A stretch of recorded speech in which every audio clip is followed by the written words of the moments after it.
തേന്മാവിൻ കൊമ്പത്ത് എല്ലാ ദിവസവും രാത്രി 9 മണിക്ക് നമ്മുടെ സ്വന്തം സൺ സൂര്യയിൽ.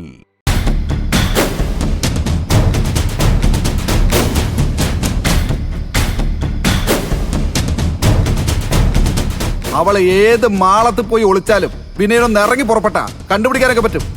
ഞാൻ വേണ്ടാന്ന് വെച്ചിട്ടാ. അവളുടെ കൊച്ചുങ്ങൾ ഇവിടെ ഉണ്ടല്ലോ, വന്നില്ലെങ്കിൽ വരുത്താൻ എനിക്കറിയാം. അവളുടെ കൊച്ചുങ്ങളോ? അപ്പൊ നിനക്ക് അവരെ ആരുമല്ലേ? ആദ്യം സ്വന്തം ചോരയെ തിരിച്ചറിയാൻ നീ പഠിക്കും. അതുകൂടെ നിന്നെ പഠിപ്പിക്കാനാ ചീരി ഇവിടുന്ന് പോയത്. അവളിവിടെ ഉള്ളപ്പോ നീ നിന്റെ പെമ്മക്കളെ തിരിഞ്ഞു നോക്കാറുണ്ടോടാ? ഞാൻ നോക്കിയില്ലെങ്കിൽ എന്താ, നിങ്ങളവരെ പൊന്നുപോലെ നോക്കുന്നുണ്ടല്ലോ, പിന്നെ അവളും ഉണ്ട്. എനിക്ക് കൂടുതൽ ഇഷ്ടം എന്റെ മോനെയാ, അത് ഞാൻ എവിടെയും പറയും. ചീരു ജോലി അന്വേഷിച്ചിറങ്ങിയതിന്റെ പ്രധാന കാരണം ഇതാ. നീ നിന്റെ പെൺമക്കളെ നോക്കില്ലെന്ന് അവൾക്ക് നന്നായിട്ട് അറിയാം. അപ്പൊ പിന്നെ ഒരു അമ്മയെന്ന നിലയ്ക്ക് അവളുടെ പെൺമക്കളുടെ കാര്യം അവൾക്ക് നോക്കിയല്ലേ പറ്റൂ. എടാ, പണ്ടത്തെ കാലമല്ല വിനയ. ഇപ്പോഴത്തെ മക്കളെ പഠിപ്പിച്ചൊരു നിലയിലെത്തിക്കാൻ അച്ഛനമ്മമാർ ഒരുപാട് കഷ്ടപ്പെടേണ്ടി വരും. നമ്മുടെ കുട്ടികളും മറ്റുള്ള കുട്ടികളെ പോലെ അന്തസ്സായി വളരണമെന്ന് ഏതൊരമ്മയ്ക്കും ആഗ്രഹം കാണില്ലേ? ഇത് ആഗ്രഹമല്ല, ദുരാഗ്രഹമാണ്, ദുരാഗ്രഹം.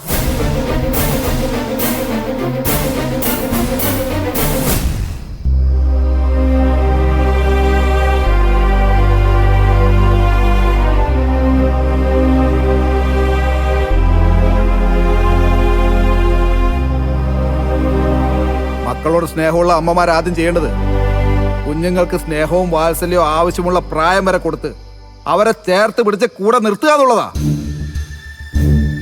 മക്കളൊന്ന് ചിറകുമുളച്ച് വന്നതിന് ശേഷമല്ലേ ഈ ഭാവിയും വിദ്യാഭ്യാസവും ഒക്കെ. അതൊക്കെ അതിന്റെ സമയമാകുമ്പോൾ വന്നുള്ളത് വിചാരിക്കണം. ഇതുവരെ അവരുടെയും മക്കളുടെയും കാര്യത്തിൽ ഞാൻ എന്തെങ്കിലും കുറവ് വരുത്തിയിട്ടുണ്ടോ? ഉണ്ടോ? അതൊക്കെ ശരിയാ. അവരെ നീ നോക്കിയില്ല എന്നൊന്നും ഞങ്ങൾ പറയില്ല. പക്ഷേ അതിനുവേണ്ടി സ്വന്തം കിടപ്പാടം പണയം വെച്ചു എന്നുള്ളത് അതൊരു വലിയ കുറവല്ലേ വിനിയ?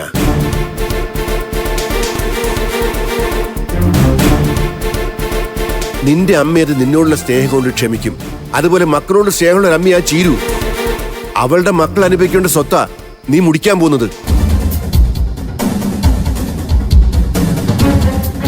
ആര് മുടിപ്പിക്കുന്ന മാമനീ പറയുന്നത്? ലോകത്ത് ആദ്യമായിട്ടാണോ ഒരാൾ പണയം വെച്ചിട്ട് ബിസിനസ് തുടങ്ങുന്നത്? എനിക്ക് ബിസിനസ് തുടങ്ങാനാ ഞാനത് പണയം വെച്ചത്. ആ ബിസിനസ് കൊണ്ട് തന്നെ ഞാനത് തിരിച്ചു പിടിക്കുകയും ചെയ്യും. ആ വിശ്വാസം എനിക്കുണ്ട്. അത് മതി. എങ്കിൽ നീ അത് ചെയ്ത് കാണിക്കടാ. പോയവരൊക്കെ അപ്പൊ തിരിച്ചു വരും.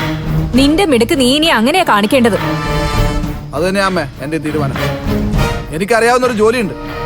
കയ്യും മെയ്യും മറന്ന് ഞാൻ അതിലോട്ട് ഇറങ്ങാൻ പോവാ. ഇതിനെ പോലെ വിനയം മുടിഞ്ഞു പോകുമെന്നുള്ള മുൻധാരണയില് എന്നെ കൈവിട്ട് കളയാതെ എന്റെ വിജയത്തിന് വേണ്ടി നിങ്ങളെങ്കിലും ഒന്ന് പ്രാർത്ഥിക്കും. എന്റെ ശക്തിയിനി നിങ്ങളാ, നിങ്ങൾ മാത്രം. ആ നിങ്ങളും കൂടി എന്നെ കൈവിട്ടാ പിന്നെ ഞാനില്ല. അത് ഓർത്തോ അമ്മയും മാമനും. എടാ,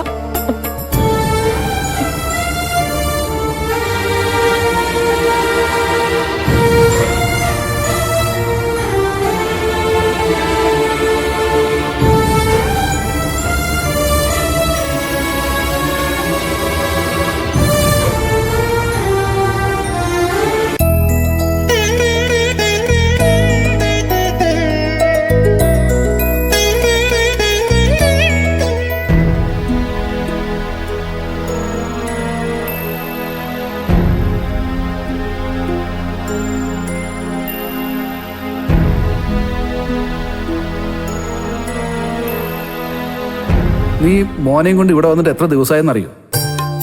ഇപ്പോഴും ഓരോ കാര്യങ്ങൾ പറഞ്ഞ് നീ മക്കളോടൊപ്പാ കിടക്കുന്നത്. എനിക്കതിൽ പരാതിയൊന്നും ഇല്ല കേട്ടോ.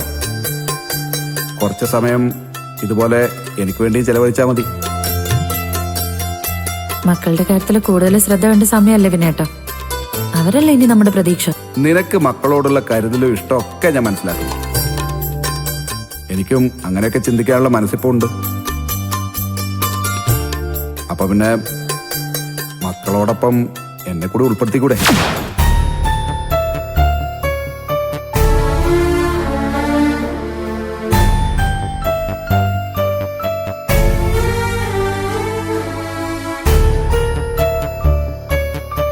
ഞാൻ നിന്നെ ഒന്ന് കെട്ടിപ്പിടിക്കാൻ നോക്കി. അത് ഇത്ര വലിയ പാതകമൊന്നുമല്ലല്ലോ. നിങ്ങൾക്ക് അതൊരു പാതകമൊന്നും ആയിരിക്കില്ല, നേരം പോക്കായിരിക്കും. പക്ഷേ നിങ്ങളുടെ നേരം പോക്കിന്റെ ഉത്തരവാദിത്തം എല്ലായ്മയുടെയും തെളിവുകളാ എന്റെ 3 മക്കള്. അങ്ങനെ ഞാൻ വിശ്വസിക്കും.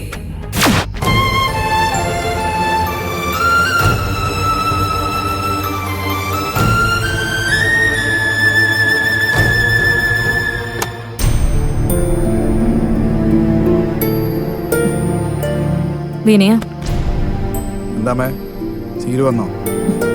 ഏയ് ഇന്നിനി നീ അവളെ പ്രതീക്ഷിക്കണ്ട.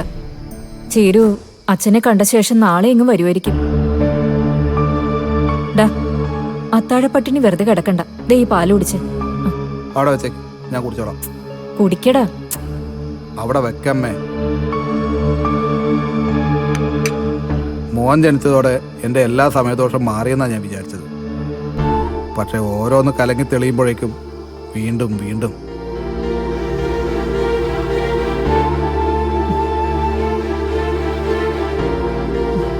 മോനെ, സമയത്തെ കുറ്റം പറഞ്ഞിട്ട് എന്താ? നീ ഓരോന്ന് ചെയ്തു കൂട്ടുന്നതല്ലേ എല്ലാത്തിനും കാരണം. ഇനിയെങ്കിലും എന്ത് ചെയ്യുമ്പോഴും കുടുംബത്തിലുള്ളവരോടും കൂടിയൊന്ന് ആലോചിച്ച് ചെയ്യാൻ നോക്ക്. അപ്പോ എല്ലാം ശരിയാവും. അമ്മേ,